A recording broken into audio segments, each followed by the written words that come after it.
নমস্কাৰ, আজি মোৰ ৰেষ্টুৰেণ্টৰ ৰিভিউ ভিডিঅ'বোৰ চাই বহুতে হয়তো ভাবিছে আমি অকল বাহিৰতে খাই থাকোঁ। সেইকাৰণে আজি ভাবিলোঁ আপোনালোকৰ লগত ডাইৰেক্ট কিটচেনৰ পৰা একদম টেষ্টি আৰু হেল্ডি ৰেচিপি এটা শ্বেয়াৰ কৰোঁ, যিটো খাই মই বহুত ভাল পাওঁ। ভিডিঅ' চাই থকা আধা সংখ্যক মানুহে হয়তো এইটো খাই ভাল নাপাব পাৰে। বনাব লৈছোঁ আজি নৰসিংহ আৰু ভেদাইলতা, লগতে আছিলে শিঙি মাছ। প্ৰথমতে পিঁয়াজ কুটি লৈছোঁ আৰু নহৰু, এইফালে নৰসিংহ আৰু ভেদাইলতা ভালকৈ মিক্সিত পিচি লৈছোঁ। আজি পিছে ৰান্ধনি মই নহয়, ভণ্টিহঁতৰ ঘৰলৈ দেওবাৰে লাঞ্চ কৰিব গৈছিলোঁ। তাকে ভাবিলোঁ তাইৰ কিটচেনৰ পৰা আপোনালোকক ৰেচিপিটো শ্বেয়াৰ কৰোঁ, তাইনো কেনেকৈ বনায়। প্ৰথমতে তেলত মাছখিনি কমকৈ ভাজি লৈছে। এইটো শিঙি মাছৰ লগত খাইহে বেছি ভাল লাগে, বেলেগ মাছৰ লগতো খাব পাৰে। ভেদাইলতাৰ স্মেলটোৰ কাৰণে বহুতে ইয়াক খাই বেয়া পায়, কিন্তু ইয়াৰ যিখিনি হেল্থ বেনিফিট আছে সেইখিনি হয়তো আপোনালোকে জানে, আৰু যদি কোনোবাই নাজানে গুগল কৰি চাই ল'ব।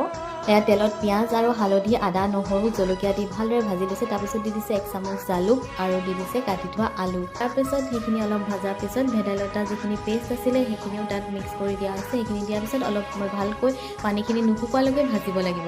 এইটো একদম চিম্পল ৰেচিপি, কিন্তু যদি ইয়াক ভালকৈ নবনায় খাই একদম ভাল নালাগে। আমি যেতিয়া সৰু আছিলোঁ ভেদাইলতা চবৰে ঘৰতে সহজতে পোৱা গৈছিল, কিন্তু আজিকালি দেওবাৰৰ বজাৰতহে যেনে তেনে পোৱা যায়। ভালদৰে ভাজি হোৱাৰ পিছত তাত দি দিছে সোৱাদ অনুসৰি নিমখ আৰু এয়া অলপমান পানী দি দিছে। ভালকৈ উতল অহাৰ পাছত শিঙি মাছখিনি দি অলপ দেৰি ঢাকন মাৰি সিজিব দিলে একদম ৰেডি হৈ যাব। এইফালে বনি আছে আলু ভাজি আৰু ফুলকবিৰ পকৰি। দেওবাৰে দুপৰীয়া এনেকুৱাকৈ ৰান্ধি এসাঁজ খাই ভাল লাগে, কাৰণ বাকীকেইটা দিনত লৰালৰিত একদম সময়ে নহয় বনাবলৈ। মোৰতো বাৰু খাই বিৰাটেই ভাল লাগিলে। আপোনালোকেও এনেকৈ বনাই খাই চাব বুলি আশা কৰিলোঁ।